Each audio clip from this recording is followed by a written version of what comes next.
Hello out there. How are you doing? Hope you've had a good day.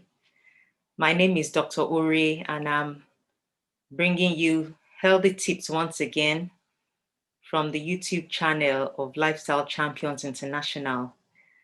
Thanks so much for watching my videos, and I know that you're gaining a lot to help you with your daily health habits.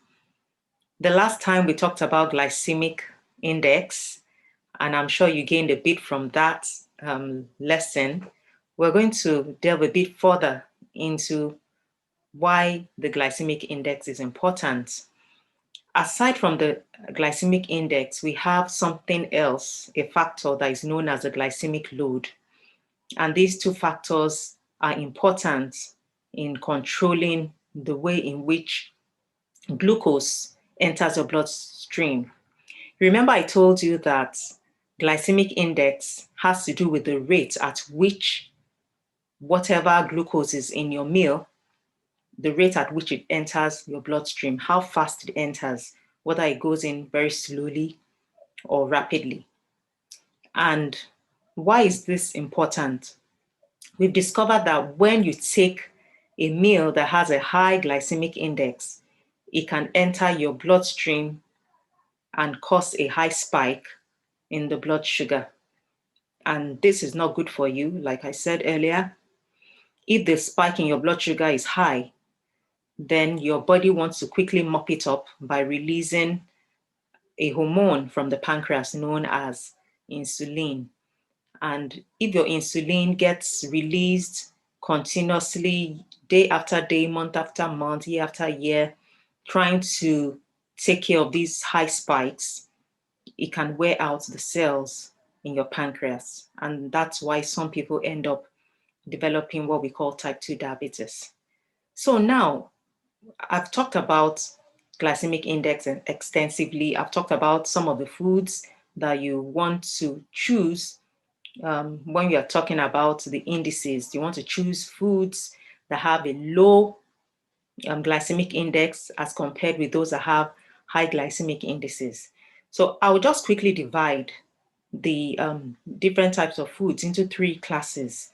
So we have the foods that have high glycemic index, which means that the index or the rate at which sugar enters the bloodstream is between 64 and 100. And that's where you have your white bread, that's where you have your white rice, and some other highly refined carbohydrates. On the other hand, we also have the medium GI foods. That means they enter your bloodstream a bit more slowly, but not as low as the low GI foods.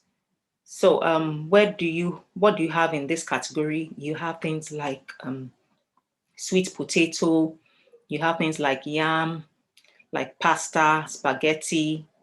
But when you're getting to the low GI foods, you're considering a GI that is less than 55. And that's where most of our fruits lie. Most of our legumes like beans, vegetables, peas, they lie within the low GI category. So now it's important for you to know that you can choose a certain meal over the other. For instance, the particular choices I like to make, I like to choose rolled oats over instant oats. And you know why? The glycemic index of rolled oats is just about 55, whereas the glycemic index for instant oats is 79, showing the amount of processing that has gone into it, trying to make it break it up into finer particles and removing the fiber. And once the fiber goes off, it makes the blood sugar to spike faster. The other choice you could decide to make, you could choose sweet potato over Irish potatoes or regular potatoes. And what's the difference? The glycemic index of sweet potato is 63, whereas that of our regular Irish potato is 78.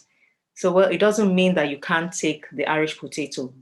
But now we're going to talk about the load, what we call the glycemic load, and that's what will determine how much of potato you want to have, whether it's a sweet potato or Irish potato. So now let's talk about the glycemic load. When we're talking about the glycemic load, we're referring to the quantity of carbohydrates in a serving of food. And we have different food servings. For example, a slice of bread is a serving. A slice of white bread is a serving. So we're going to do a simple calculation because I've said that the glycemic load actually looks at the quantity of carbohydrates in a serving of food. So what is the quantity of carbohydrates in a serving of white bread? It's just about 18 grams. It doesn't seem much, but what is important is to calculate the glycemic load. The carbohydrate content is 18 grams. So we have a simple calculation that we use to determine what the glycemic load of that white bread is. So this is a calculation. You take the glycemic index of that white bread, which is 74, and you multiply it by the content of carbohydrates in that slice of bread, which is 18 grams. Now, if you are taking 4 slices of bread, you have to multiply that 18 grams by 4. But let's assume that you're taking a slice of bread and you want to know what the glycemic load is. That is going to be 74 times 18 divided by 100. That gives you your glycemic load.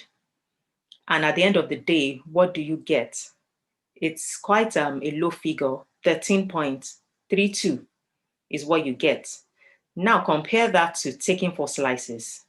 That means you're multiplying your 13.32 by 4. So you're going to get a much higher glycemic load. So now the same thing goes for rice. For example, someone wants to take rice that is what about that contains about 40 grams for a meal.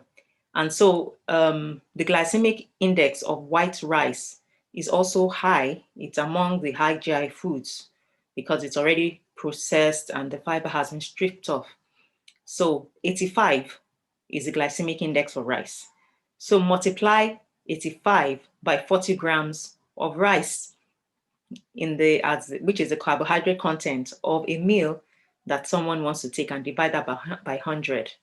What do you get? My calculation gave me 34.